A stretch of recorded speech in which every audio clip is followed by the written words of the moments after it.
Да видиме што ќе донесе годинава. Не почна задоволително. Ова е Facebook статусот на човекот што предвиде многу работи на глобално, но и на локално ниво. Кога универзитетскиот професор и еден од најуспешните министри за финансии, Никола Поповски, ќе го констатира ова, време е да слушнеме што има да каже. Зошто тој е толку загрижен? Зошто се плаши дека економските случувања во богатите и развиени земји може лесно да се прелеат и кај нас? Ќе објасниме што е минимална, а што просечна потрошувачка кошничка. Нема да го заобиколиме ниту јавниот долг и новите задолжувања. Затоа гледајте не.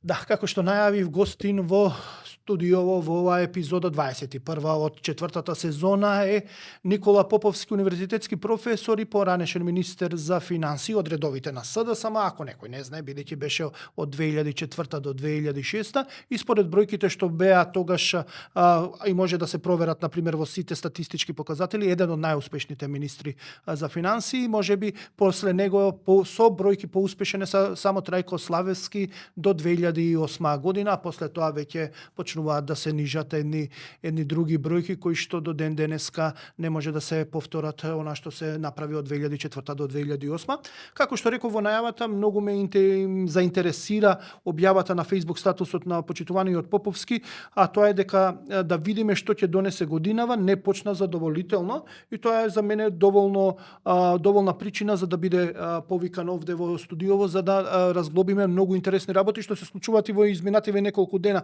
како ново задолжување од 300 милиона евра, државна помош што не знае каде се завршува од 250 милиони евра, да зборуваме малци и за потрошувачката и минималната кошничка, која е разликата, бидејќи еден од творците на синдикалната кошничка е токму Никола Поповски. Значи, добре дојде во студиово, не ти е прв пат, мислам втори или ова е трет пат сега како гостуваш во подкастов. Секогаш си добре дојден во оваа емисија и во сите медиуми каде што работам јас со твоите анализи. Се извинувам што ти изборувам на ти, мислам дека долго време се познаваме, ајде сепак на вие, се познаваме долго време. Анализите се исцрпени и секогаш го повторувам оноа дека ја предвидовте инфлацијата во 2021 кога сите мислеа дека ќе има ефтини пари понатаму на пазарот и дека ќе биде понатаму лесно да се задолжуваме. Вие ја предвидовте и дека ќе поскапат задолжувањата и тоа кажавте дека сериозно ќе продолжат и треба да бидеме внимателни со дефицитите и задолжувањата, така што она што го имате кажано секогаш некако по 6 месеци до година дена се остварувало во реалноста. Но ова да почнеме со нас, зошто ве викнав, на што се должеше оној Facebook статус од вас дека не почна задоволително оваа 2026 година, значи некаде после месец, 40 дена од почетокот на годината да констатирате вакво нешто. Статусот се однесуваше на глобалната економија, но Македонија е дел од глобалната економија и тоа не некоја што диктира, туку некоја што ја следи буквално во движењата. Не можеме да се одлепиме од глобалните процеси. Го напишав откако заврши јануари и откако првичните резултати за јануари беа објавени во светот, тоа што може да се објави. И тие покажа едни исклучително непредвидливи па и лоши движења. Берзанските индекси, например, секаде во светот стагнираа или паднаа. Водечките сектори во светот се на работна криза, иако делува чудно, технолошкиот сектор во финансиска смисла зборувам, неговите акции се најлошите на берзата во моментов, а тие се тие што можеби ја туркаат петата технолошка револуција со вештачката интелигенција и кога сите очекуваа, се појави тоа. Цените на племенитите метали, особено на златото, и понатаму растат со благи паѓања, но долгорочната линија е нагоре, што е предзнак за криза. Цените на недвижностите не запираат. Некои стандардни економски показатели, како БДП, например, во Европската Унија, го објавија со четвртиот квартал предвремените резултати. Ползи со некој 1,5%, од кои нашите најзначајни партнери, како Германија, се меѓу 0,2-0,3 на годишно ниво. Инфлацијата постепено, божем, се смалува, се смирува, но не се смирува во очекуваното. Еве дури и Македонија првиот квартал се уште не е на посакуваното, 3% е. Исто и на другиве. Каматните стапки полека се смируваат, но не доволно. И индустријското производство, нарушување на трговските текови во светот, овие мерки на Трамп. Сега на тоа ако додадеме дека има и неекономски, геополитички тензии, кои по мене се раѓаат и не умираат. Значи, еве гледате во моментов Америка на 5-6 фронта преговара и го притиска целиот свет лево десно. Го појавува Гренланд, па го замира, па украинскиот фронт и така натаму, да не набројуваме. Даваат една слика дека економијата не се движи во добра насока. Така. На берзите се губат многу пари се губат. Значи сите се во македонската берза заврши во 25-та, тоа е познат податок. Мислам македонскиот берзански индекс, тоа се 10 најизбрани МБ 10, тие кои го формираат индексот, иако во Македонија, ако има време, сакам да кажам зошто берзата може да не е доволно релевантна, изгуби 10%. И плюс имаме инфлација од 4,1 во 25-та, значи инвеститорите на македонската берза изгубија во просек 14% од својата вредност. Тоа не е малку. Македонската берза, ајде тоа да го кажа, или покасно. Повелете, ајде за берзата, па ќе преминеме за Македонија. Македонија има еден проблем. Акционерските друштва не се главниот стожер на економските движења. Кај нас среќа што по законот за осигурување и по законот за банки, финансискиот сектор мора да биде регистриран како акционерско друштво. Не можете вие да формирате банка како ДОО или ДОЕЛ или финансиско друштво, осигурително друштво. Но во сите други сектори, со мали исклучоци, доминираат ДОЕЛи. Дури не се ни ДОО, ДОЕЛи. Значи, тоа е една фаза, да речеме, предкапиталистичка. Да. И сега тие не котираат на берза. Нивните резултати не се дел од берзанските индекси. Тие немаат акции кои губат или добиваат. Сите се ДОЕЛи. Так. Да не набројуваме. Дури и се собственици на други големи акционерски друштва, па дури и во финансискиот сектор. Така. И од тука берзанските индекси во Македонија, за разлика од Европа, Америка, каде што најголемите економски субјекти се акционерски друштва кои котираат на берзата, кои имаат дисперзија на акциите и тргувањето секој ден ја дава нивната, секој квартал кој ќе објават резултат. Ако 2% од предвидувањата е помала добивката, одма им паѓа акцијата. Кај нас доелите се клучните и не... Така.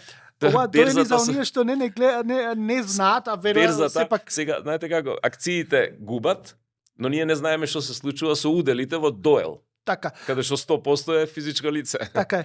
За оние што знам дека мојата публика е прилично едуцирана во поглед на економијата, но оние што на пример сакаат само вас да ве гледаат како гостин и што доаѓаат, еве, да речеме ад хок на епизодите, доел е друштво со ограничена одговорност на едно лице. Мислам да објасниме тоа, значи еден собственик и тоа не се акции, туку се удели. Така е, тоа е едно нема лице. никакви обврски за финансиско известување, за увид од јавноста така на акционерите. Например, знам добар дел од таксистите се како доел регистрирани, например, за да зборуваме за компании кои што имаат милионски обрти, можеби и профити, се на ниво, например, на еден таксиста како што се регистрира во но ние имаме во кај сметководителя. Во трговијата. Особено трговијата на мало. Ние немаме акционерски друштва. Тоа се огромни вериги. Так. Значи, да користиме македонскиот збор во јавноста се устоличија зборовите ланци, што се србизам, и синџири, што се турцизам. Огромни трговски вериги. Так. Сите се доели или доо. Најчесто доели, ако се доо, тогаш се таткото и синот. Так. Или таткото и сопругата и сопругот. Так. Во градежништвото исто. Големи металуршки индустријски објекти од дрвна индустрија и други, прехрамбена индустрија, доели се сите. И да не набројуваме. Така, значи не можеме преку берзата да ја видиме здравието на нашата економија, односно на нашите компании. Не можеме да видиме сигурни во здравието преку тоа. Преку тоа. Значи ние имаме акционерски друштва со добивки од 200, 300, 500 милион денари, се извинувам, евра годишно, и имаме друштва со ограничена одговорност, собственост на едно лице со добивки од 10, 20, 30, 50 милиони.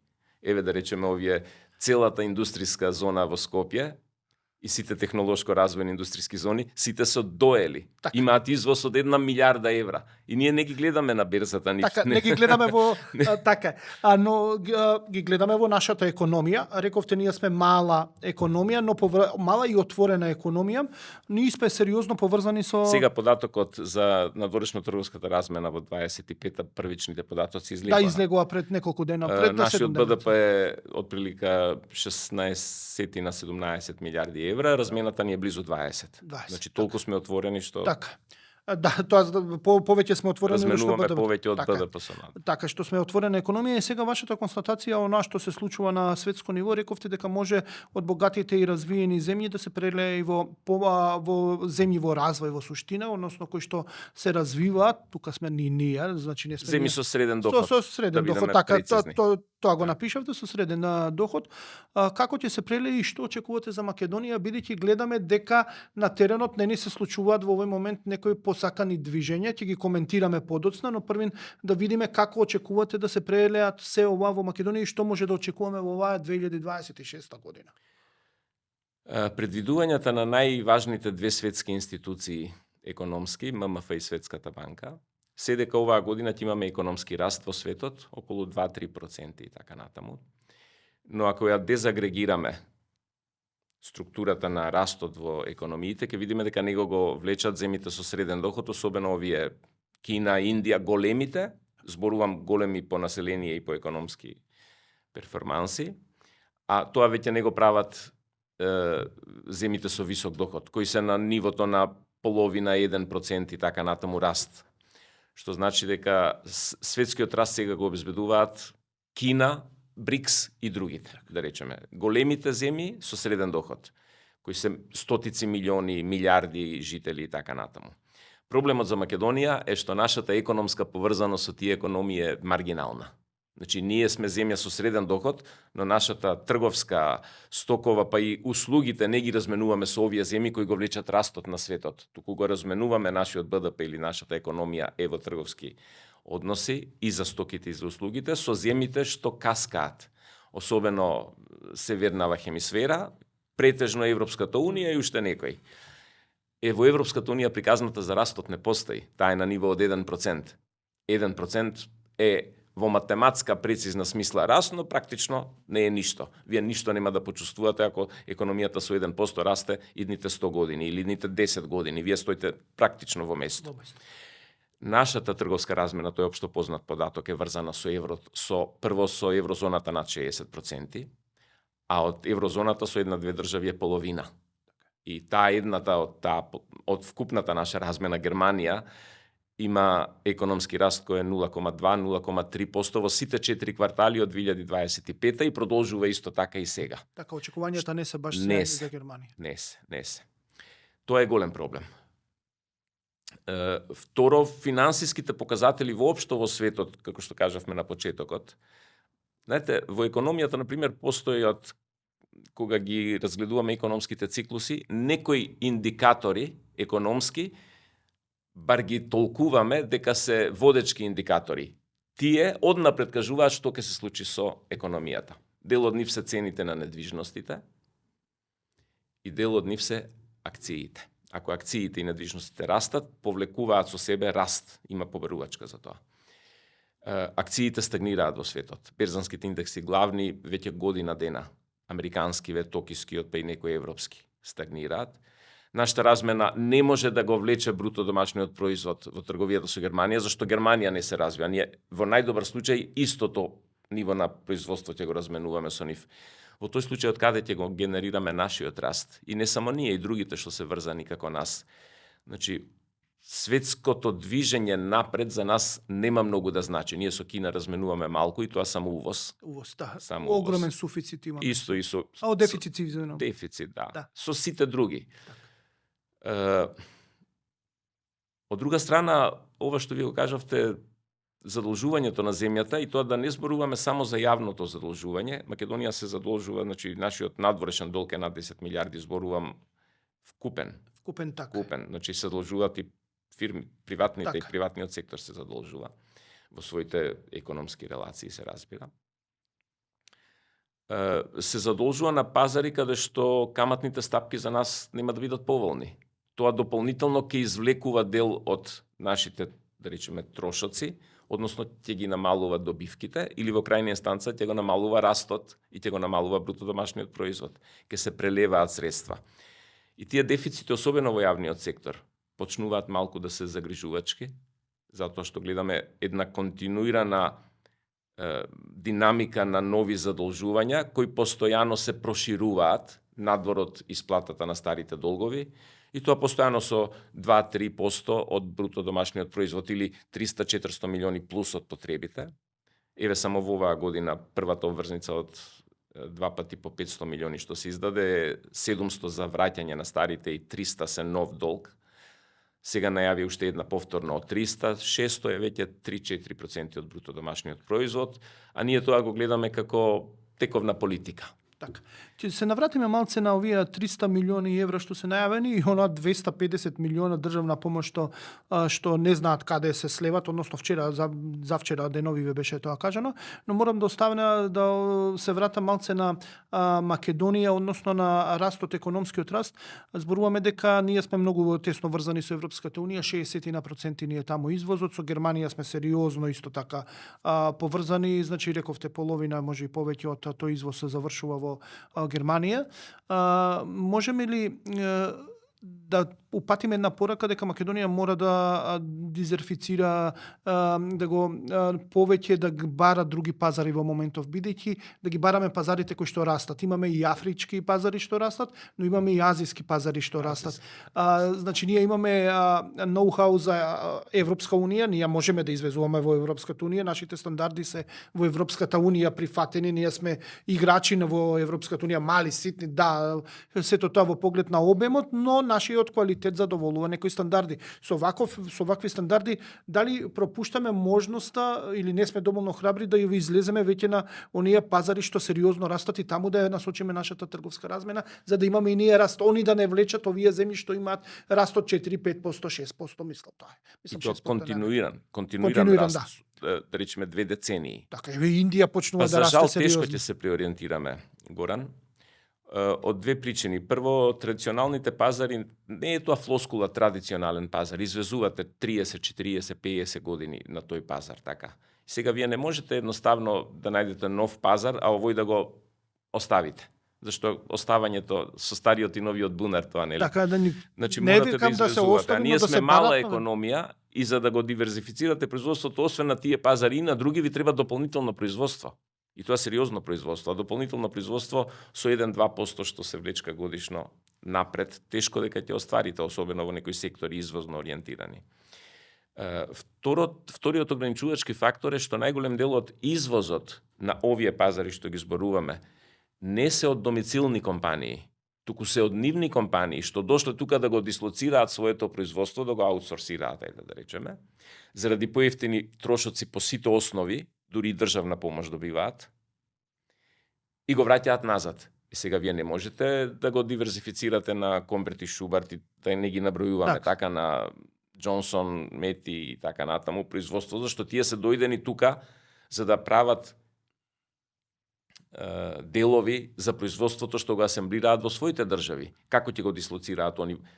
Значи треба сопственото производство, а сопственото производство, каде што не ни се странски инвестиции, практично веќе во голем, например, рударскиот сектор, целосно го продадовме. Така. И тој извезува руда. така. Пучим, Злетово, Саса, тие се сите странски компании. Сега, диверзификацијата на тој извоз не зависи од нас. Ако тие решат се ќе носат во Бугарија за топење, таму ќе го носат. Ако решат се ќе носат во Турција или во не знам, во земите во кои го носат. Так. Исто и со овие делови што ги произведуваме. Остануваат неколку индустрии, зборувам неколку гранки од индустријата, па и како што се земјоделие, во рамки на индустријата, текстилната индустрија и така натаму. Фармација сме тука добри, не сме. Фармација, па добро. Фармацијата во Македонија нема производи со високо знаење во нив. Да, ма Туку може се да се традиционални производи, многу традиционални производи. Значи, кој на пазарот тешко дека може перспектива голема да имаат. Обични антибиотици, увозни компоненти им се тие и некои кафетини, маранчиња влажни и така Дали натаму. тоа може на овие пазари да се На- да се гледа. Африка на пример е добар дел, но Да. но дали Но малце има ограничувања за Така. брза Така. и за тоа треба многу сериозна подготовка, треба стратегија во зидните 20 години за Македонија. Тоа е невозможно, пошто ние немаме консензус по ниедно прашање за тоа. Нити имаме трпение тоа да го градиме. Ние сакаме брзи резултати, секогаш, и сите кажуваат кои ќе се на власт дека имаат брзи огромни резултати, штом заминат се гледа дека тоа не е така, новата власт повторно брзо и немаме консензус за вакви. Значи треба време и консензус, општествен консензус за да се Има направи нешто. стратегии, например, често се зборува во јавноста за стратегијата за извозно воден раст. Значи нашиот раст да биде воден од извозот. Но сега со оглед дека извозот ни е во овие земји и тој што е, така. Така.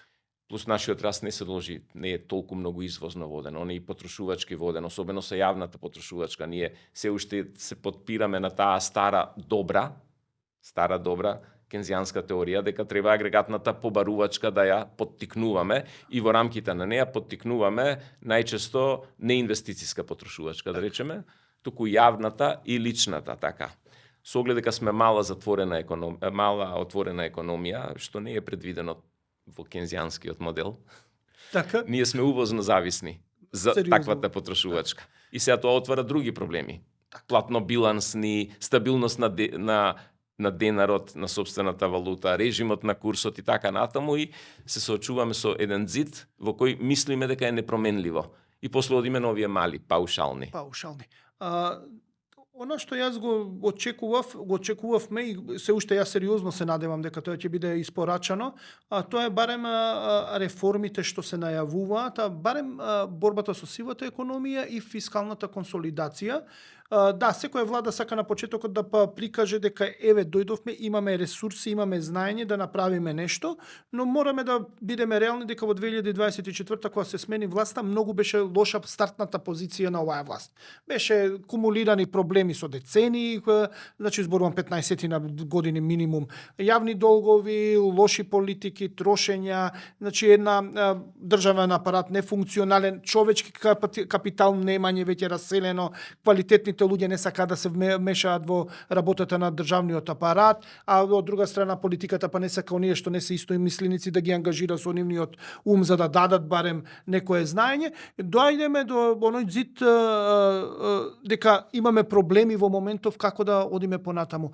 Гледате ли можност дека оваа година ќе се испорачаат реформи кои што сепак нешто ќе подобрат, бидејќи видите политички не мора да се направи ништо, ќе продолжи себе ова и некоја влада идна по 10-20 години ќе мора да плати се, односно ние граѓаните ќе го платиме. Но дали верувате дека се создава еден простор за некакви реформи кои што се најавуваат во јавност? Ајде да видам конкретен. Сакам да го видам, но не го гледам. Или не го гледаме. Значи, искрено, без да се свати критика или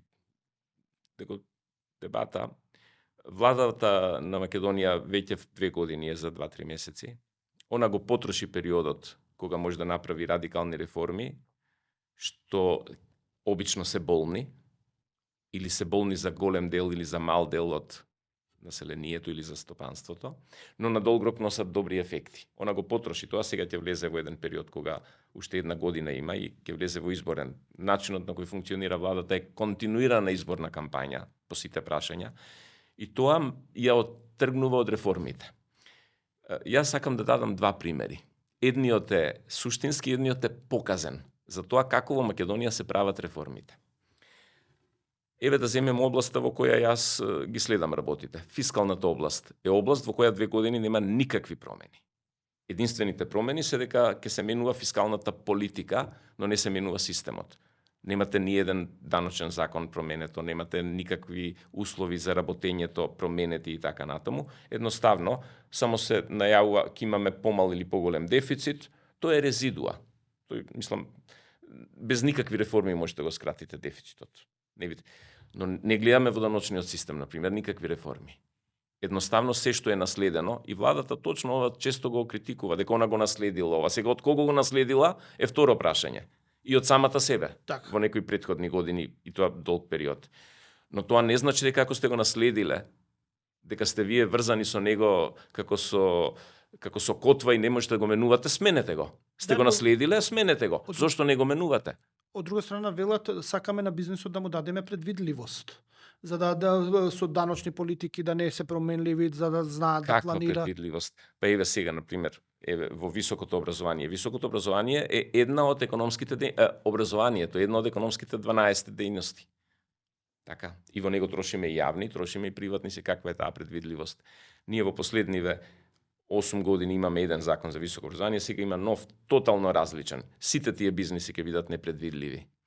Но ајде да се вратам на следново, да ви дадаме за мене показен пример што се случува со реформата. На една за мене важна, но гледам за јавноста не толку важна работа. Имаше еден добар закон за заштита од пушењето. Значи, сакам да идам прецизен. Во јавноста, закон против пушењето.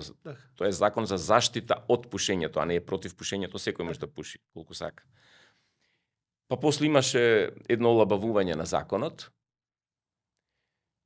И тоа олабавување донесе де факто да законот за пушење не се применува и толку лабав колку што е. Сега владата најави ригорозен закон за заштита од пушењето.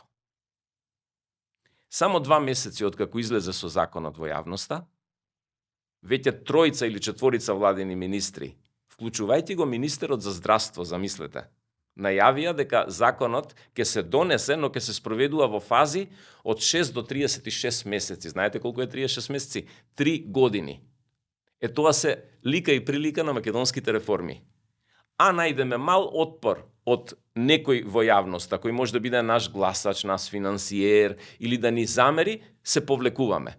И сега, прво ќе имаме 6 месеци кампања да ги освестиме луѓето дека не треба да пушат во затворени простори кај што се пие или се јаде. Тоа треба да ги едуцираме луѓето, не се знае. Па после ќе имало уште 6 до 12 месеци период во кој казните нема да се применуваат, туку ќе бидат опомени. Внимавај, ова е казниво, ама не те казнуваме. Па после ќе има уште 24 и од 36-тиот месец ќе почне полно спроведување на законот. Па тоа е лика и прилика на сите реформи. Почнете нешто, видите не оди работата како што треба, имате гласачи, имате, замислете, угостители кои се бунат. Имате продавачи на цигари кои се бунат. Имате здравствен министер кој вика треба да водиме ние сега сметка за сите овие. Никој не му вика на тие што продаваат цигари да не ги продаваат. Само не може тие што ќе ги продадат да ги пушат во ресторан, во кафич, во здравствени, во образовни установи. Начинот излезе државен секретар, излезе подпредседател на влада, излезе министер за здравство во јавноста, бар јас лично ги слушнав, и сите тројца рекоа 36 месеци. Тоа е реформата во Македонија, Горан. И за суштински работи е истото, за судството, за обвинителството, за даночниот систем, за фискалниот систем. Ние имаме фискална стратегија со реформи. Ке направиме фискална консолидација во идните 3 месеци и таа фискална ролована стратегија ќе ја издаде. Откако ќе ја изфрлиме, годината во која ја спроведуваме, првата ја надминуваме. И после издаваме нова и викаме на среден рок. И све на среден рок, само не сега. Така, тоа е голем проблем. Тие македонски реформи на првиот чекор, кој ќе се соочиш со проблемот, да ги напуштиш, тоа никаде не води. Тоа никаде не води. Так, време е за првата пауза, да направиме пауза за нашите пријатели кои што го возможуваат овој подкаст, па се враќаме со оние прашања околу 300 милиона евра ново задолжување и 250 милиона помош каде што не може да се најдат и малце ќе зборуваме за потрошувачката кошничка и за јавниот долг. Останете со нас, се враќаме после паузата. Знаеш што ги прави празниците магични? Таа неодолива насмевка за тебе, омилениот колега. Возбудата која носиш со само еден потек, како прав другар. Радоста која не можеш да ја сокриеш. Оваа неискрена реакција која едноставно не можеш да изглумиш. И сите оние мали моменти кои те инспирираат за нови изненадувања. И овие празници споделуваме добри дела со оние што ни значат. За во новата година да бидеме уште посрекни, повесели, подобри. Срекни празници. Витаминка.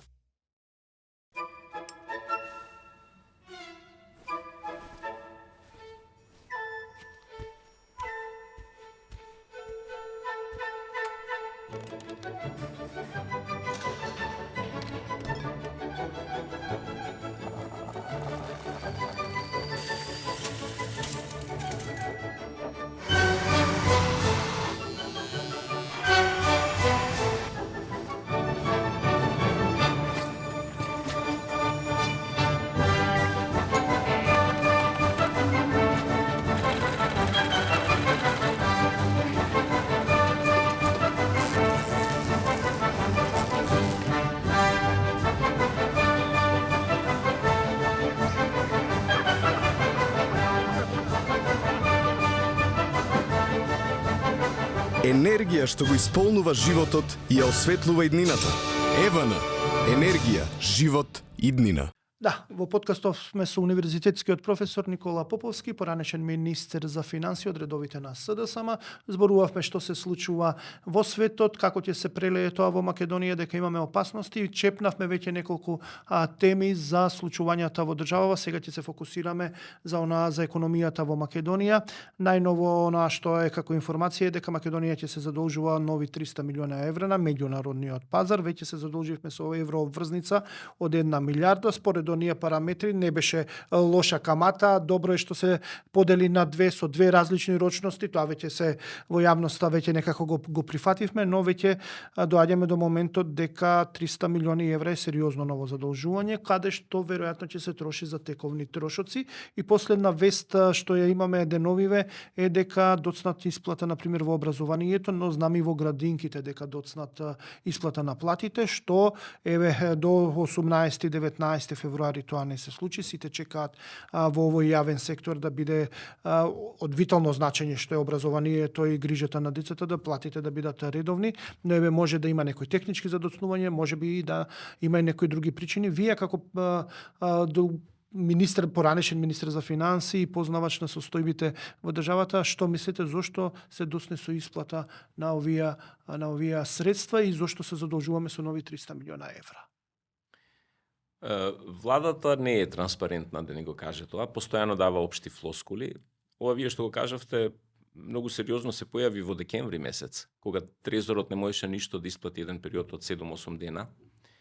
Ни плати, па се чекаше со денови, па дава некои флоскули. Веројатно е во прашање сериозна неликвидност на буџетот, заради тоа што расходната страна е прилично расширена и веројатно приходната страна не се одвива со динамика која е зацртана. И сега они ако немате редовни приходи од јавните приходи пред се од даноците, многу е лесно да го надоместите со задолжување, кое ќе влези во буџетот, трагата на парите не се гледа. Се оди на купче, така се оди. Не се гледа, значи кога ќе исплатите нешто, не се знае од каде дошле тие пари.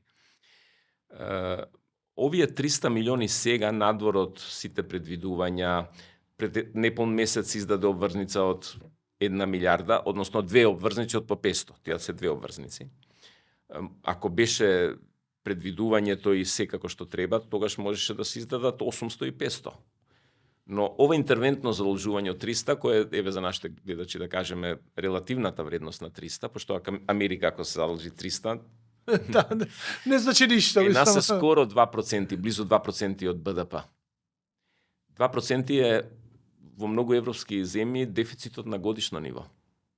А ние вака странично, попатно ја издаваме за да надминеме некои ликвидносни проблеми. Ако има временска неусогласеност на приходите и расходите во буџетот, што е честа појава, да речеме приходите во буџетот се поголеми во некои периоди, да речеме, не знам, акцизите се повисоки летен период. Се пијат алкохолни пијалоци, се троши повеќе и така. Некои расходи се поголеми на пролет. За тоа се издаваат домашни обврзници. Затоа што со тие пиковите на поголеми јавни расходи во одреден период, па ги имате јавните приходи по месец-два, ги надоместувате со трезорски записи 3 или 6 или 9 месечни, па дури и со обврзници од година или 2. Сега гледам дека политиката нова на Министерството е трезорските записи, односно краткорочните харти од вредност до 364 дена ги исфрла полека од употреба и се потпира само на долгорочни харти, година, 2 и така натаму. Не го користат тоа, го користат странското задолжување, веројатно имаат проценка дека на домашниот пазар нема да има доволно побарувачка за толку голем износ и дека нема да биде успешна на надворешниот пазар 300 милиони, дури еден инвеститор, да кажеме.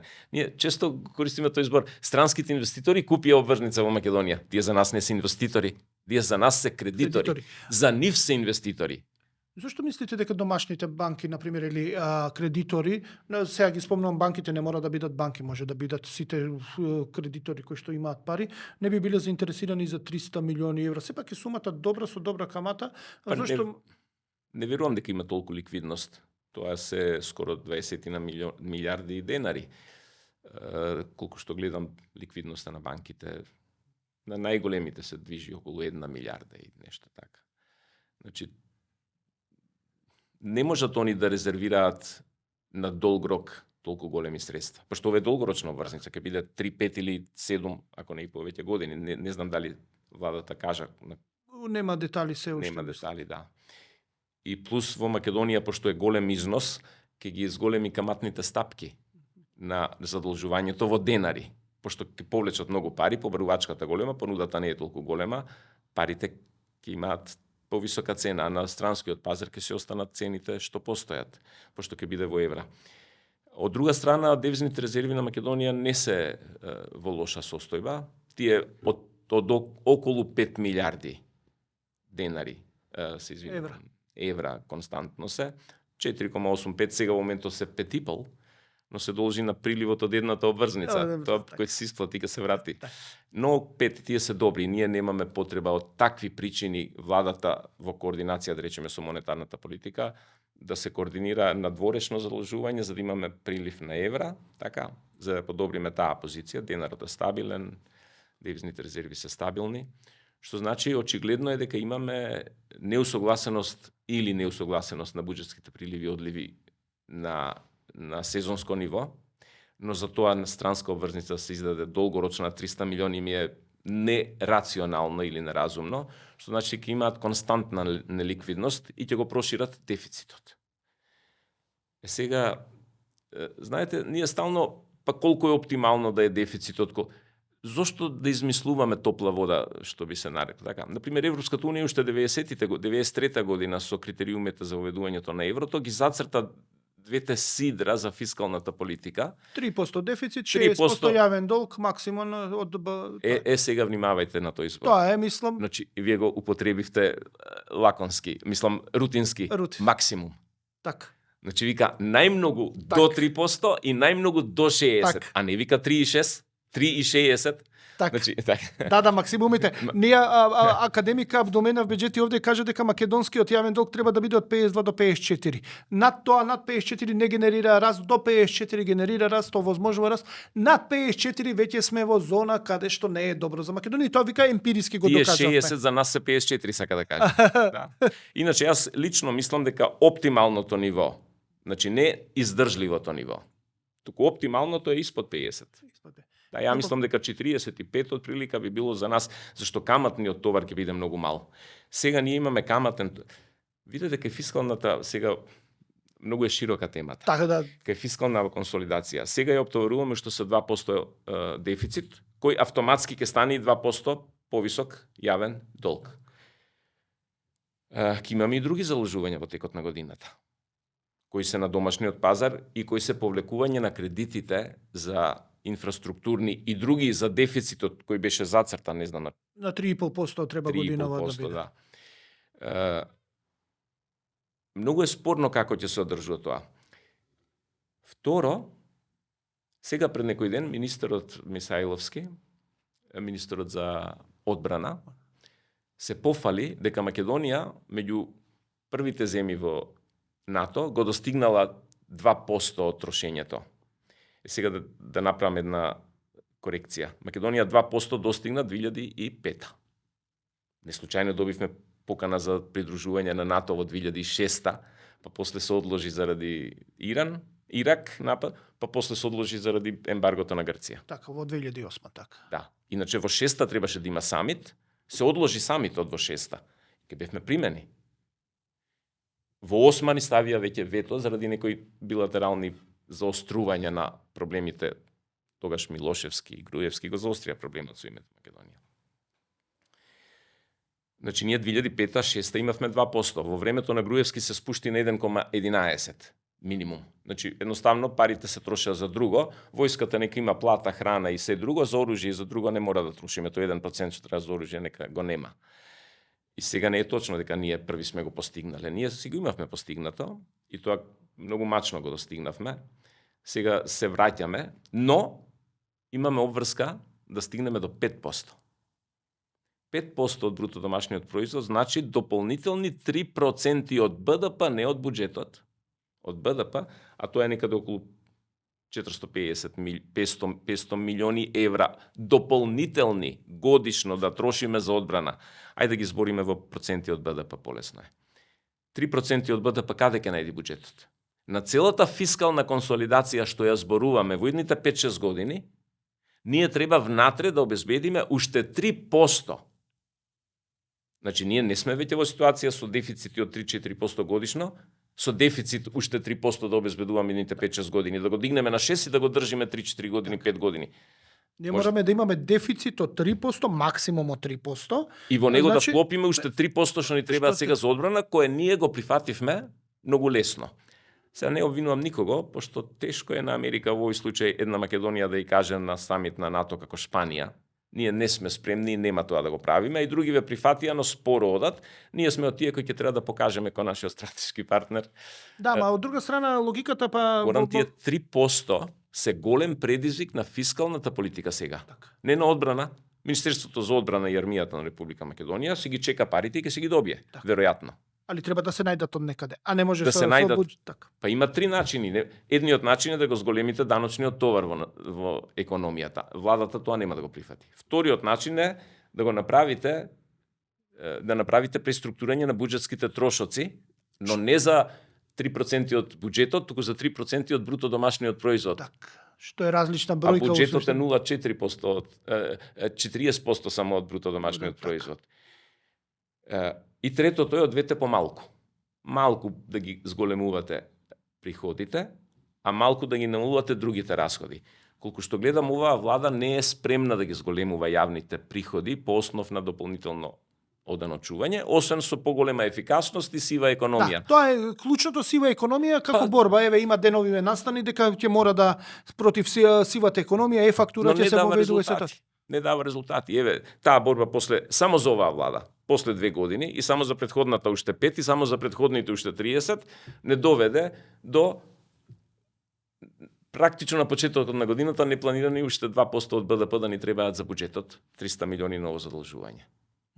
Значи, знаете како, лесно е на хартија да ги ставате и да ги проектирате, но има и завршни сметки. Тоа не е што ќе направиме, туку што сме направили. Тие покажуваат стагнантна позиција, така. Плюс, видите со сивата економија во Македонија што се случува. Дали приметувате дека секој јавно презентиран некој сериозен кривичен настан, што не е врзан со затојување на данок, туку со нешто друго. Да речеме настанот во Кочани и слични. Штом се отвори случајот, попатно испливува уште нешто. Дека не издавале фискални сметки, дека не ги книжеле парите, дека имале паралелни тетрадки. Пожарот во Кочани не е од фискална природа или од даночна природа, но тој откри дека еден голем субјект според прилив на пари во Кочани работи тотално надвор од даночниот систем, и тоа со години. Така. И има и други, да не ги набројуваме. Еве во овоја Значи, студија првата даночничка, значи директорката на УЈП кажа дека 25% од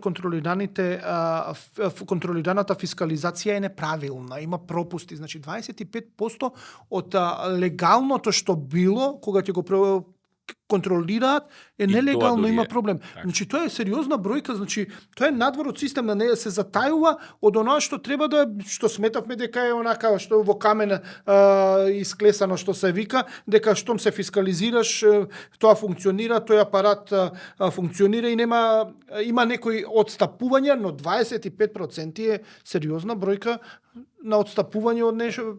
Тоа е ДДВ, најголемиот данок што го даваме, ние го плаќаме како граѓани, го даваме, а тоа не завршува од државата. 40 и нешто проценти од даночните, не од вкупните, од даночните приходи е тој единствен данок. Така. Иначе видите, например, имаше уште еден случај многу интересен. Од овој аспект, ние што го зборуваме. Пред 2-3 месеци имаше еден случај на, мислам во Прилеп или негде, или во Скопско, неовластено црпел песок од некој вештачко езеро или од некој речно корито и го нарушил и не знам што, проблеми и големи проблеми. Истрагата за тоа доведе до фактот дека немало ни фирма регистрирано, нити работел со жиросметка. Значи, јас колку често гледам на вестите кривични случаи од друга природа, што завршуваат сите, значи тоа е многу расширено во Македонија. Значи, вие имате легални фирми што дел од производството или прометот не го евидентираат, така, дел од работниците не евидентираат, дел од платите. И на крајот на краиштата во Македонија е општо расширен на вистината, сваќањето дека сме високо корумпирана земја. И тоа го потврдува Европска унија во извештаите, Transparency International го потврдува и да направите една анкета, секогаш вика дека да. Дури по институции, судството, партиите, полицијата, нели, кои се све. Коруптивните пари се сите црни пари. Така. Не можете вие во готово милион евра од бизнис некој да дадете, ако немате не Евидентирани пари. Така. Или ја не, ако не можам преку трансакцијска некого да подкупам, бидејќи тоа има след на пари, морам да ги имам во кешарица, мислам направен. Со оглед дека корупцијата е висока и исклучиво или во најголем дел се одвива во готовински исплати, и тоа не во денари само, и во евра, тоа е очигледно дека голем дел од прометот во економијата се одвива надвор од легалните системи и дренира пари, од кои дел се за корупција. И искрено кажано, тие што ги примаат парите од корупцијата не се граѓаните на улица, се функционерите во институциите на системот. Кога они се борат против корупција, против сивата економија, не се прашуваат овие пари што ги добиваат, од каде ги добиваат. Така. Сега доаѓаме до прашањето. Имам две прашања пред овој втор дел да го завршиме, втората третина. Ќе завршиме со фискална консолидација. Што мора да направиме? Мораме да го дадеме тој одговор. Иако веќе низ целиот подкаст се провлекува дека е сериозна фискалната, тешко ќе биде фискална консолидација ако нема сериозни реформи и сериозна борба, и едноставно да сватиме дека мора тоа да се направи, но мене ме и остави, ајде да речем, впечаток една изјава дека од Министерството за финансии, на Министерката за финансии, дека околу 250 милиони евра помош што дава државата, тешко се следи. И тоа не е проблем од сега. Може да се каже дека тоа се провлекува последниве 15 години, но првпат вака јавно институција која што се грижи за парите во државата, тоа е финансии, јавно да каже дека не може да и влезе, односно тешко следи 250 милиони евра, што е сериозна сума, мислам.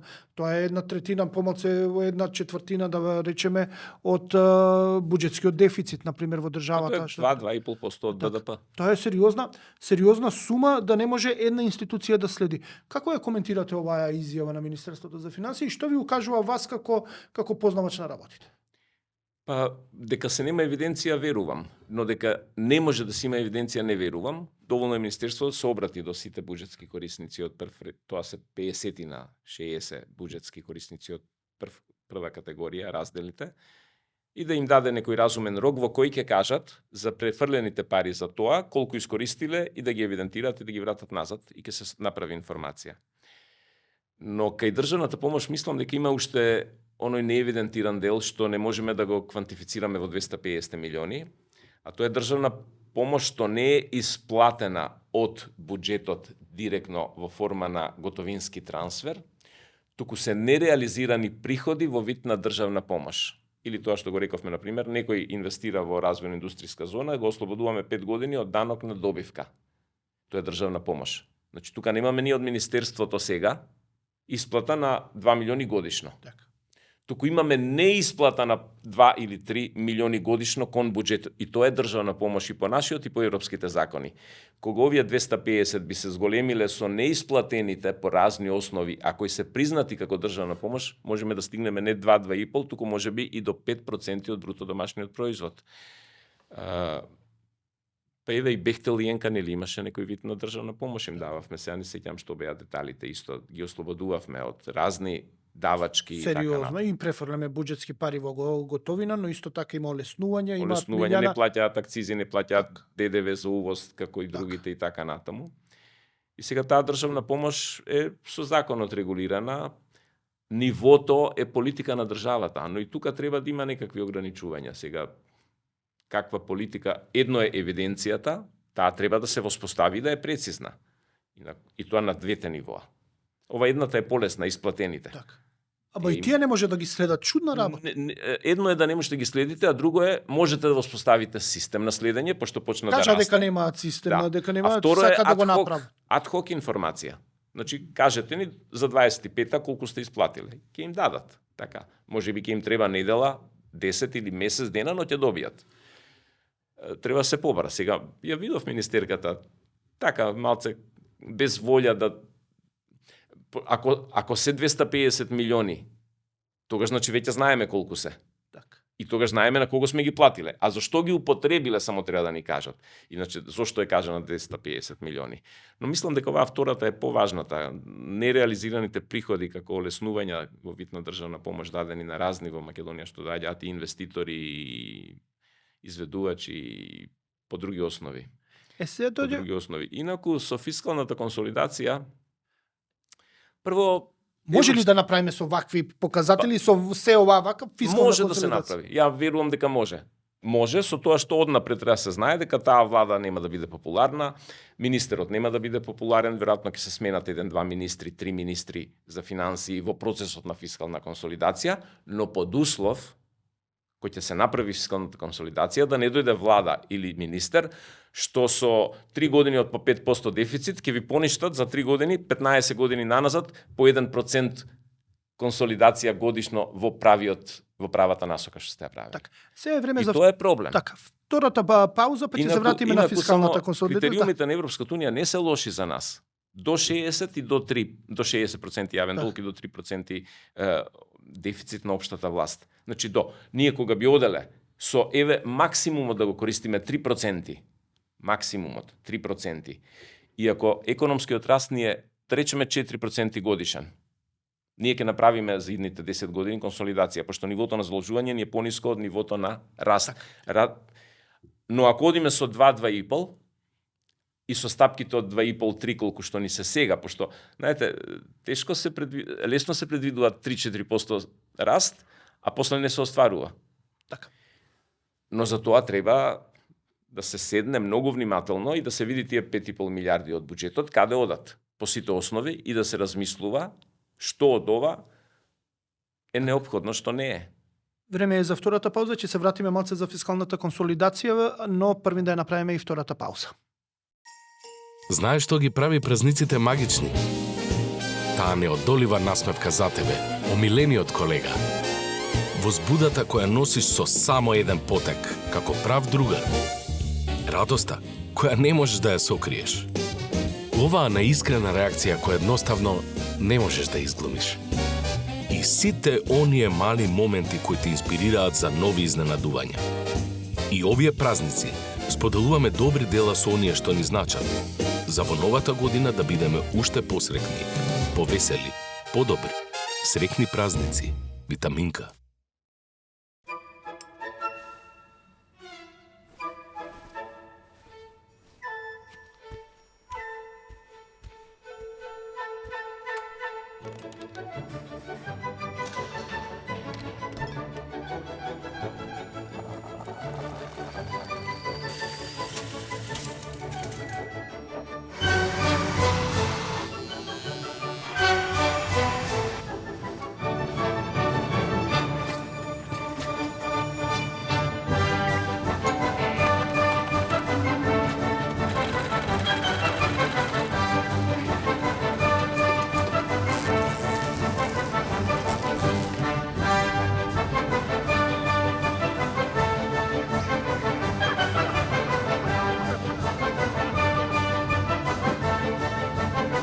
Енергија што го исполнува животот и ја осветлува иднината. Евана. Енергија, живот, иднина. Да, во подкастов универзитетскиот професор Никола Поповски, поранешен министер за финансии. Вториот дел од подкастот го завршивме со фискалната консолидација, дека може да се направи, но ајде, професоре, она што мене ме интересира, како реално да го направиме, односно Србија, например, направи сериозна фискална консолидација пред ковид кризата, некаде околу 2015-2017 година, кај што беше со резови, со намалување на плати во јавен сектор, пензиите не ги растеше, малце го стегнаа ременот. Во време на ковид кризата се го ја отпуштија ременот, почнаа да трошат како сите што трошеа, но сега исто во овој период имаат мека фискална консолидација, односно нема толку многу кратење, но гледаат да ја средат трошењето на државата, односно имаат помеки мерки, но повторно се, ајде да кажеме, лидери во регионот во поглед на фискалната консолидација, иако имаат сериозна политичка нестабилност, односно имаат и блокади, имаат нешто што не е добро за економијата во суштина, но ние еве да речеме сме прилично политички стабилни во овој момент, имаме стабилно мнозинство кое што може поголемиот дел од законите да ги носи во собрание со 61% и генерално може да се спроведе фискалната консолидација. Што да направиме? Треба да одиме радикално или треба да се оди мека фискална консолидација и да се постигне на, ајде да речеме, на среден рок таа консолидација? Моето мислење ова второто вие што го предлагате или што го кажувате во вид на прашање, дека на среден и на долг. Среден е краток рок за фискална консолидација. Среден рок обично 3-4 до 5 години, 5 години, максимум до 7 за некои процеси, но нас ни треба фискална консолидација на долг рок. И на среден и на долг нормално, а средниот и долгиот рок започнуваат како и мачорот во чизми со еден чекор, а тоа е 1 година. Значи нас ни треба континуирано така. И да се надеваме дека нема да имаме удари. Ова со НАТО стандардот е удар врз фискалната консолидација на сите земји, особено на земји како нас. Вие имате земји што имаат 50% од БДП јавни расходи и сега муката од 2 на 3 да одиш. Значи, од 2 на 5. Тие 3 во 50% не учествуваат пропорционално многу. Но ако имате како нас 35-40% јавни расходи и му барате уште 3, веќе вие сте на 10% од јавните расходи. И тоа го ставате на страна како земено здраво за готово и треба на останатите да правите уште поголема фискална рационализација. Значи тоа во многу сериозна и тешка позиција се наоѓа Македонија од тој агол. Како ќе излеземе на долг рок не знам, но ако се задржи ова што се случува со НАТО, 5%, да се разбереме, 5% од БДП двојат историски држави што се во војна. Ние цел НАТО сојуз сега донесовме одлука 5% да двоиме на како одлука што нема рочност и мислам дека таа е на границата, сега погрешно не сум сватен, на ирационалност. Преголеми трошоци за одбрана, сепак светот живее во мирнодопски услови се уште. Претерани се стравовите дека Русија ќе нападнела према Германија, према Франција и така натаму, но мислам дека таму има една рационална нитка, а тоа е дека воената индустрија, особено на најдобрата воена опрема во светот, се знае кој ја поседува и дека од 2 на 5% ако растат расходите, од тие дополнителни 3, бар 2% ќе завршат како набавки од таа држава. Тоа е единственото рационално објаснување. И сега, ако треба да правиме фискална консолидација, ние со јавни приходи околу 35-6% од БДП и со јавни расходи зголемени за 3-4% дефицит, близу 40%, на тоа додете дека нас ни треба сега од 40 уште 42-3 да станат за НАТО.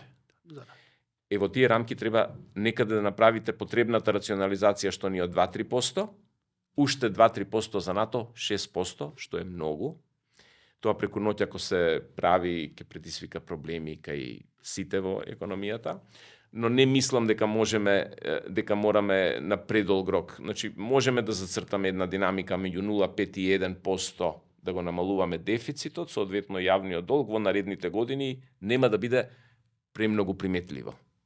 Нормално ќе изгубите некој гласач, ќе изнервирате некој свој член на партијата, некој што ве задолжил со нешто, но општиот интерес уште од Аристотел и Платон до денес во сите дебати е над личниот интерес. Второ, нека биде малку еретичко мислење од моја страна во обкружувањето во кое постоиме не само во Македонија, општо во регионов, зборувам регионот на Балканот. Ние имаме потреба од благо покачување на јавните приходи. Не по пат на казнување на граѓаните со безбеден град, со казни. Тие ќе придонесат, но не може значително. Туку треба малку да го fine-tuning да му направиме на даночниот систем и да видиме каде можеме да одиме нагоре. Тие пропорционални рамни даноци 10% на фирми што заработуваат по 100 милиони годишно, само 10% да ги оданочувате, на персонални приходи по 1 милион месечно со 10% да го ночувате и така натаму, мислам дека е неиздржливо веќе. Кај ДДВ-то имаме уште простор, тоа еве втор пат или трет пат го кажувам јавно, таа меѓу стапка од 10% што се воведе, ние имаме 3 стапки, 0 за финансиски здравствени услуги и така натаму, имаме 5% повластена храна, детска да не набројуваме и стандардната 18. Воведовме како држава уште една од 10% за време на ковидот како интервентна мерка, од ковидот више ни трага ни глас, таа ни стои, од неа профитираат, мислам, бенефицираат угостители, хотелиери и погодените. Зошто стои уште таа? Значи, на многу места треба даночното оптоварување малку да го прилагодиме. Малку да го прилагодиме и да направиме систем во кој постепено ќе оди нагоре. Не исклучувам прогресивизација на даночните стапки, негде и даночните основи да се размислат. Даноците на имот ни се релативно ниски. Јас, како и вие, сум даночен обврзник. Јас не би сакал тоа да го плаќам. Така. Но сега размислувам како некој што се... Значи имаме... Еве, земете вие Скопје, каде што живееме.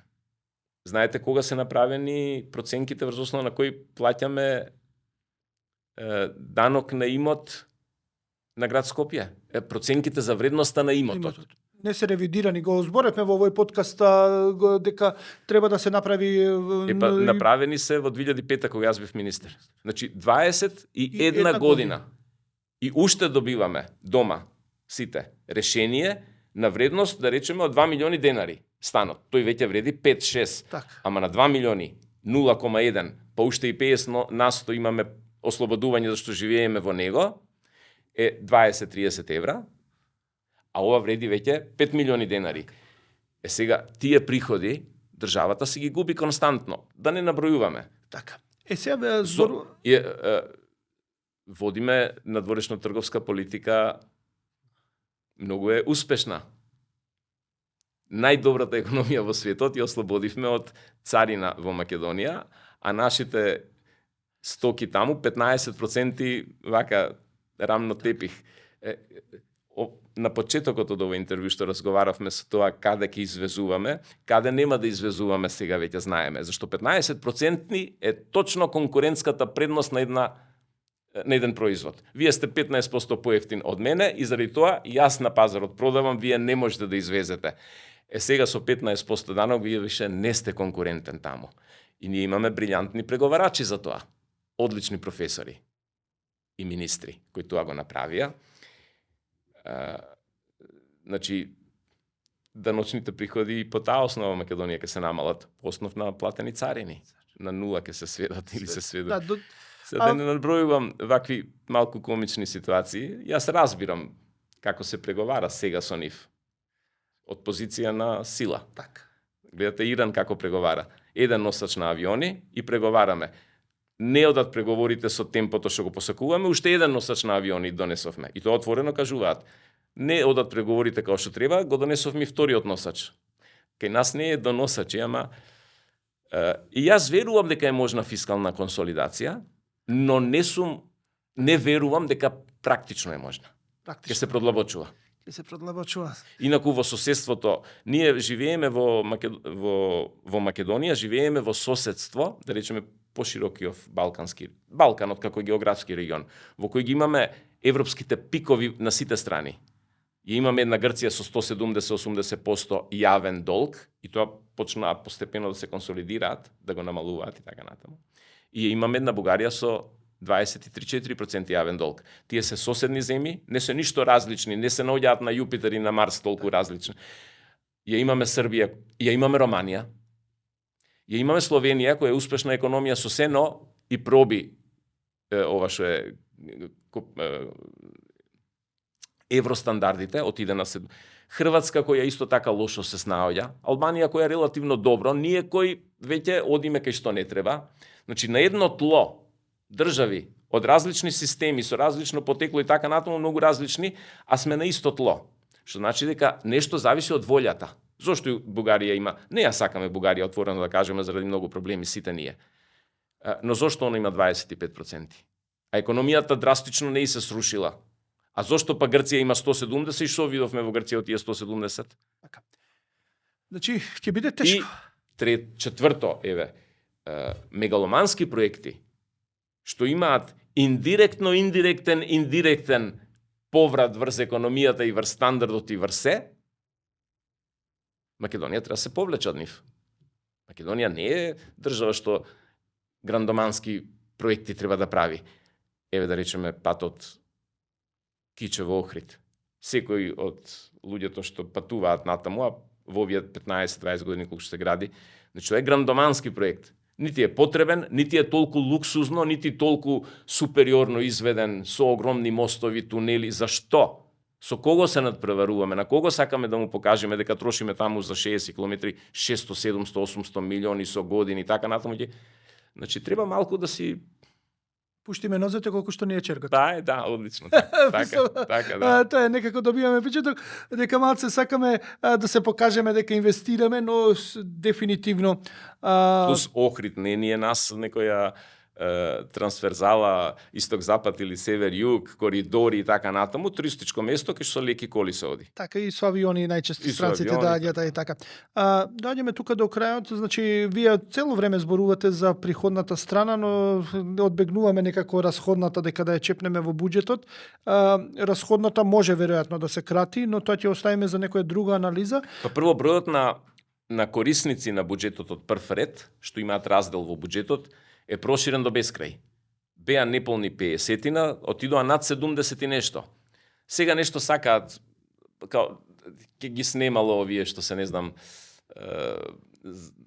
комисија за рамноправност и не знам што, тоа се ситни зафати, крупните зафати. Еднаш кога со вас го зборував, тоа убаво сеќам пред година, две ќе го повторам.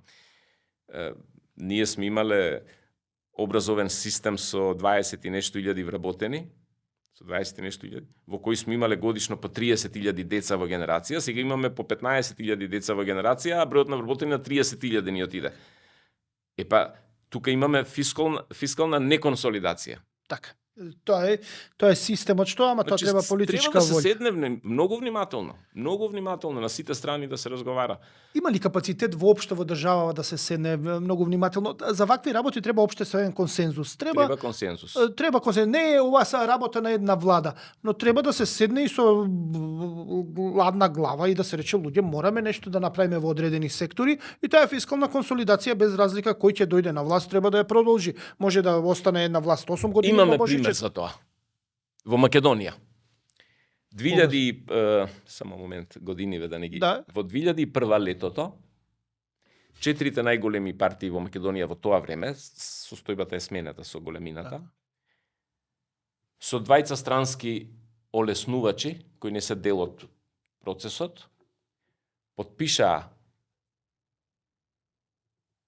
рамковен договор кој резултираше со потписи дека ние што сме потпишани 4 партии, а тие секојаш имаат 100 од 120, Да. гарантираме дека ќе ги направиме овие уставни измени со овие членови, дека ќе ги направиме овие закони ќе ги донесеме во оваа насока, ќе го прошириме, скратиме ова и ќе направиме уште други мерки на политиката. Од 2001 до денес имаме 25 години. Ете, значи сме спровеле некој рамковен договор политички, во овој случај, нема многу економија таму. Зошто не направиме еден таков рамковен договор, да се потпишат сите партии во Македонија, нека има и еден олеснувач или гарант Европска Унија, чисто онака, као добра волја, bona fide да изразиме, и да кажеме дека се обврзуваме дека во идните 25 години дека нема да го шириме дефицитот повеќе од 3%. И затоа нема да се напаѓаме и нема да биде дневна политика, нема да се треба да се коцкаме прошири заради нешто како што беше ковидот. Да. Во тој случај ќе седнеме и ќе го разгледаме повторно со согласност. Вториот обид беше, иако почна да се напушта, Пржинската спогодба. И таа е политичка. Сега две од партиите што потпишаа, најголемите две, сакаат, дури јавно кажа, не ни требате, имаме доволно мнозинство во парламентот, но тоа не е фер однос. Така, не е фер однос. Утре може се свртат работите. Па после се повлекоа. Значи имаме 2-3 ситуации во кои ние сме направиле со потпис формализирано, дури и квантифицирано со рокови до кога ќе спроведеме и сме го спровеле. Па не, виде сега, Можно е да се направи за некои крупни вакви прашања. Не викаме каква даночна политика, но дефицитот и јавниот долг ги контролираме. Да се направи согласност. Мора ли да се направи, според вас? Па, би требало да се направи. Инаку, видете, сега, вие правите консолидација годишно по 1% и после 4 години некој прави 5-6% дефицит одеднаш. Се ви поништил. Сте изгубиле 5 години и една година 6. Значи, на 6 години се враќате на нултата. Тие 6 сте ги изгубиле и сега почнувате од нула, значи сте изгубиле уште 6, другите отишле понапред. Но се ова звучи многу идеалистички во условите во кои функционираме. Едноставно, делува невозможно. Нема авторитет кој може да ги обедини. Надворешните Си има други проблеми, си други гледаат друга проблеми. работа. Не сме важни. Па дури и партиите меѓу себе. Знаете, сега одиме на друга тематика. Од 90-тите некаде до 2001-2002 година, партиите, особено од македонскиот блок, од едната страна од партиите, имаше постојано отворено физичко насилство. На митинзи, на улици, по партиски седишта, отворено физичко насилство, брутално. Таа партија успеа да го надмине тоа. Од прилика го надмина и така натаму се малце као институционално го прави, така се смета. Но и во тој период партиските елити, да речам, врвови, постојано имаа канали на соработка, на договарање, на подпишување на вакви документи и така натаму. Животот е таков. Сега мислам дека ова насилството го снемува полека, така и изборниот систем е мнозински заменет со пропорционален, но насилството на овие највисоки нивоа, па видите вие секојдневно, без исклучок, од понеделник до недела и повторно од понеделник до недела, и едната, особено еднава партија, постојано ги напаѓаат другите партии и лидерите со име, со презиме, со минатото, со сегашноста. Па тие немаат никакви услови да седнат за ништо да се договорат. Не па за овие проблеми ние што ги збориме. Ниф им се тие, србите би рекле, с краја. Иначе јас верувам дека може. Верувам.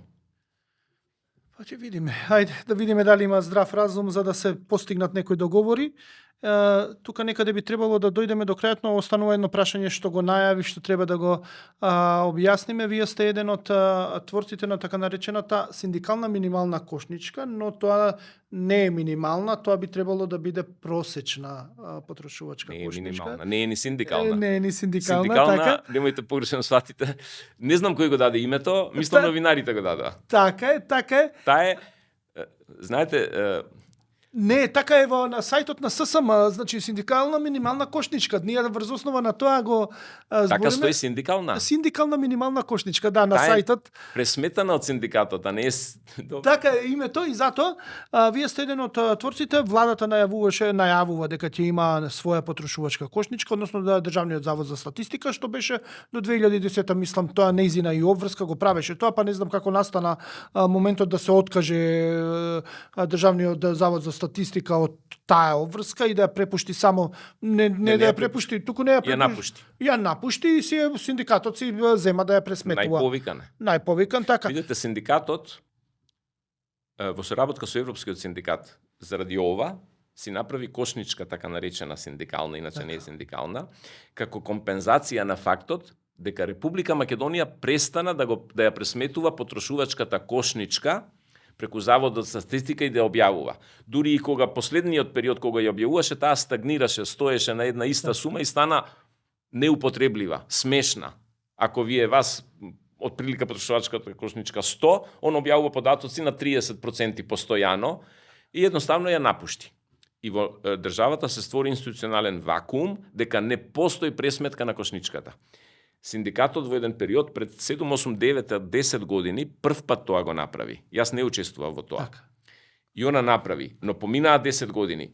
Структурата на економијата се смени, потрошувачката се менува, се помалку стоки, се повеќе услуги. Така. И некои други структурни внатрешни промени, храната се промени, порано беше прилично ефтина до војната. И во соработка со Европскиот синдикат решија да направат нова кошничка потрошувачка, тие дури и ги помогнаа нешто финансиски околу. И они формира еден тим од синдикатот и со надворешни експерти. Јас бев еден од тие надворешни Така и експерти. Тевдовски, колку што знам, беше така, и и така затоа натаму. сега ја обвинува дека е политички мотивирана таа Јас колку знам Тевдовски учествуваше и во претходната, зашто видете, он учествува таму зашто е еден најдобриот веројатно статистичар и економетричар во Македонија. Сега тоа економистите знаат што значи.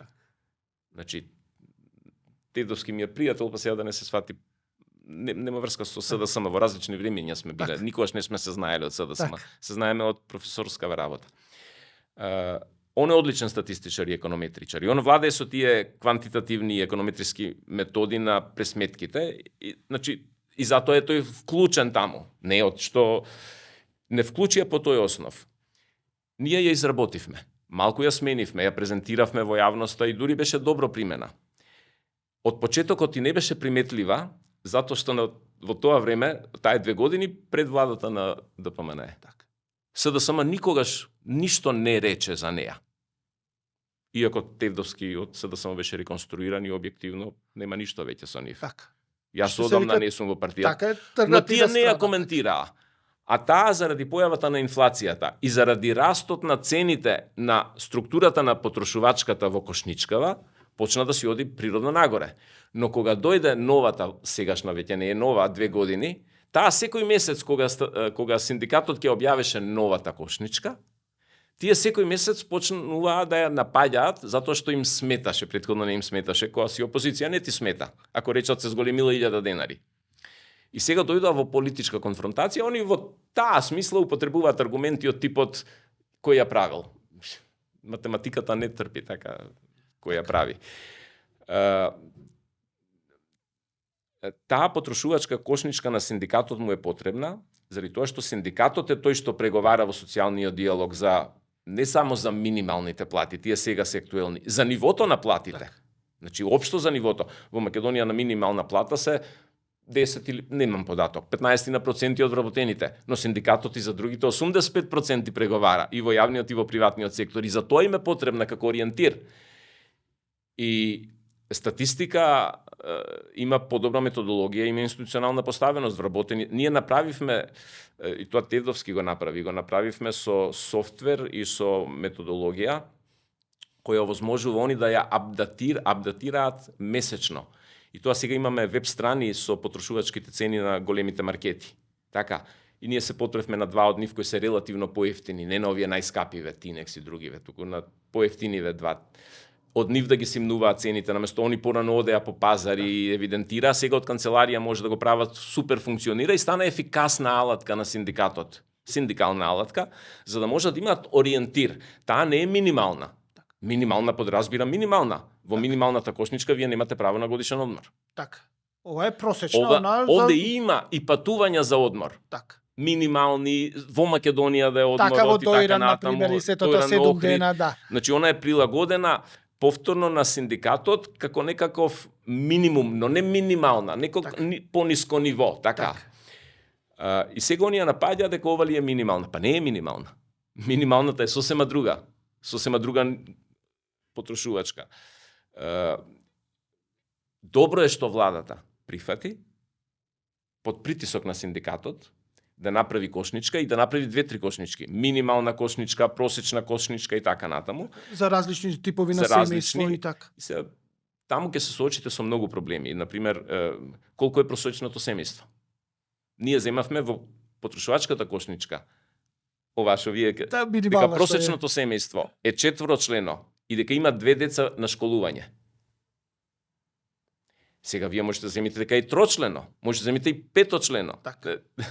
Дека просечното семејство се потпира на трошоците што се остваруваат во Скопје.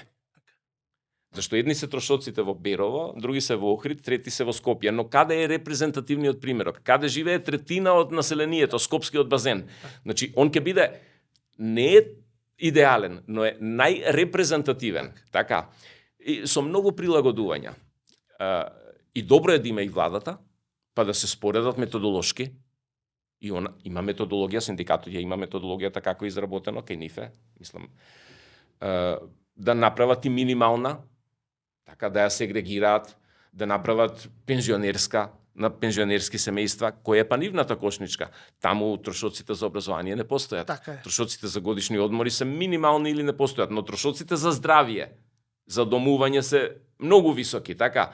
Значи, во ред, со оглед дека имаме ние огромен број на пензионери веќе. Огромен. 340.000, така е? 2 на 1 сме, ни 2 немаме вработени на еден пензионер. 1,7 мислам дека Така. се во моментот. Значи, во ред е и пензионерска, за да имаат они ориентир. Јас го поддржувам тоа што владата сака да го направи. Само да го направи методолошки честно. Независно да го направи, а не заради себе. Зашто и да го прави за себе, утре ќе се смени власта, ќе ја тријат кошничката, па вие си ја донесовте. Така. Како они сега што прават.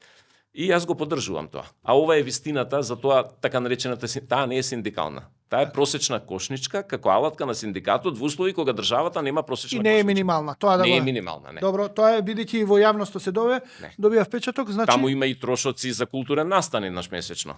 Ајде. 4, значи не можете вие да им кажете нема да посетите кино, театар, концерт, опера и да не ги набројувам 10 вида различни културни настани ниту еднаш во животот на просечна кошничка. така.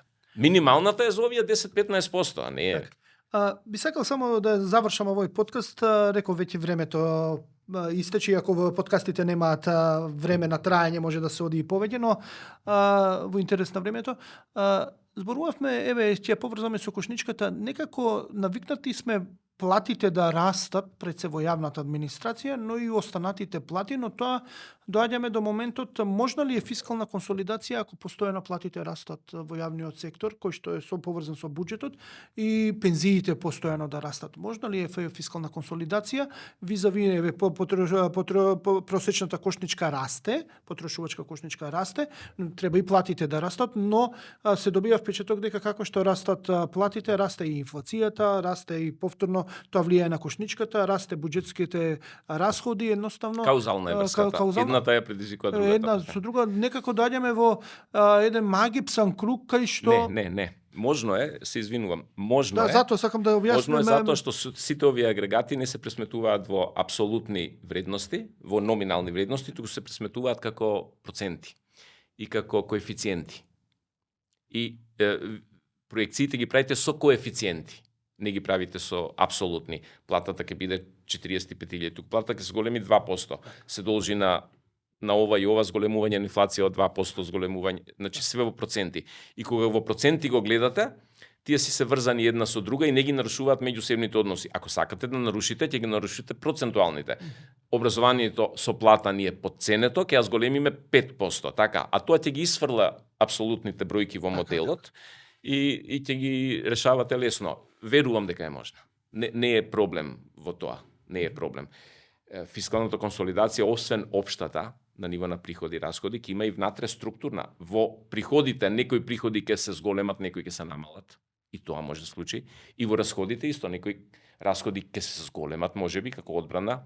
Или еве сега, ако имаме потреба, јас верувам дека имаме потреба расходите за здравство да се зголемат, па и приходите за здравство. Некои ќе се намалат. Значи, и тоа подразбира, али за тоа треба седнување. Треба се седне ставка по ставка, раздел по раздел, приоритетите на општеството да се разгледуваат. Едно е политичка волја, имаме ли знаење ова да го И направиме? пензиите сега почнаа да стануваат предмет на апсолутни бројки. Ќе ги зголемиме 2.500 или само 1000 денари и така натаму. Тие од секогаш биле и треба да се врзани со процентуални зголемувања, за да се избегне ова. Процентот си е врзан со некои процентуални движења во причините што доведуваат до промени и тие релативно си се. Имаме ли човечки капитал да спроведеме вакви сериозни, фини подесувања, односно не е ова подесување, туку да се седне и сериозно да се расчленат проблемите и да почне да се решаваат? Има. Постојат софтвери, постои доволно знаење, постојат универзитети и луѓе што може да помогнат, постои државна администрација која тоа лесна може да го реши. Постои Меѓународен монетарен фонд за експертска помош, бесплатна да ни ја даде или Светска банка. Постојат. Со сопствени сили можеме да го решиме тоа. Луѓе од Македонија, кај вас во подкастите, многу такви луѓе сум слушал дека доаѓаат на интервју. Значи, треба се седне да се разговара на ова ниво, не политички. А политиката си донеси своји одлуки. Така, и тие ќе бидат инпути во моделите. Сега НАТО 5%. Тоа е постепено до 30 или која година. Така, И 35-та, тоа ќе се стави мислам дека, како инпут, така. И ќе се дадат алтернативи дека имаме овде вишоци што треба да се кратат. Ајде дајте вие што мислите, така. Да речеме, дали здравството би требало да се крати? Општата оценка ќе биде не. Така. Така. Значи, Значи постои можност да јас се сум уверен дека постои и треба и цврста волја. Треба да дојдете на власт за да сакате да ја подобрите, да го подобрите животот и состојбата во вашата земја. Не на вашите гласачи, не на вашата партија и не на вас лично. Така. Добро, оваа влада доби сериозни гласови од оние неопределени, мислам дека се околу 130 до 150 илјади луѓе, не од партиското членство, да беше само партиското членство и симпатизерите. Би општа поддршка. Општа поддршка, Да. 430.000 гласови е сериозна поддршка за да добие, кај што ги гледаме сите неутрални и оние што бараа промена и мислам дека ајде со тоа ќе завршиме пораката, дека треба има критична маса во државава што сака веројатно реформи. Што сака сериозни реформи, кои што се бори за тоа и дека треба да се седне во суштина да се спроведат. Власта сега, особено после локални избори, не знам, србизам, ја устоличи, ја зацврсти својата власт. Така направи и СДСМ 16. Ако се сеќавате на локалните после тоа, ги освои сите Да, локални, 17-та ВМРО кога падна на формираше влада, 3-4 да. пратеници. Да. 3-4 градоначалници. Сега се случи истото. СДСМ недоволно го искористи тоа. Мислам, воопшто не го искористи. Сега ВМРО има една година до изборите, но не гледам дека сака да ги искористи. Мислам дека ќе сака на сите своји гласачи да им се додворува. А ке реформите е тешко со додворувањето. Во Америка е додворување. И покрај сите протести за се, таму има цврсто гласачко. Америка има така наречени midterm избори Да, сега. сега ќе им дојдат Пола Конгрес. така. Пола се бира на председателот, со председателските, пола на парната година без... Ако сега Америка не во Конгресот во целина, туку од овие 270-80 midterm што ќе ги одберат, ако републиканците на чело со Трамп имаат мнозинство, политиката во светот ќе се заостри во насока во која тира Америка многу брзо, зашто еднаш кај еден француски министер рече дека не може Европа да живее од волјата на гласачот во Колорадо. Затоа што таму ги имаат тие 5-6 свифтерски држави. Се знаат Така. 50 каде се, но овие 5-6 одлучуваат. Така е, да. И во тие 5-6, две ваму, две таму и во Колорадо кај ќе реши, тој во Америка победува. И се тој вика, не можеме ние од гласачот во Колорадо да живееме. Тоа што ќе реши тој, се прелева во Америка, Америка го прелева. Так. Што е точно. ВМРО тоа го освои сега, така. Он го помина овој midterm, да речеме, и сега има рамна површина до првите избори за 2 години. Ако успеат да решат да прават реформи, сега видите, тука има идеолошки сваќања. Може некој смета дека дефицитите и буџетска консолидација на многу повисоко ниво од ова што ние го зборуваме оправдано. Сега ако верува во тоа, ако не му е тоа само заради пари да уфрла, тешко е тоа да го... И затоа... Ќе видиме, Да, ќе биде добро. тешко, ќе биде многу тешко, баш сакам да видам како ќе се развива работава. Професоре, ви благодарам што бевте дел од подкастов. Благодарам на поканата.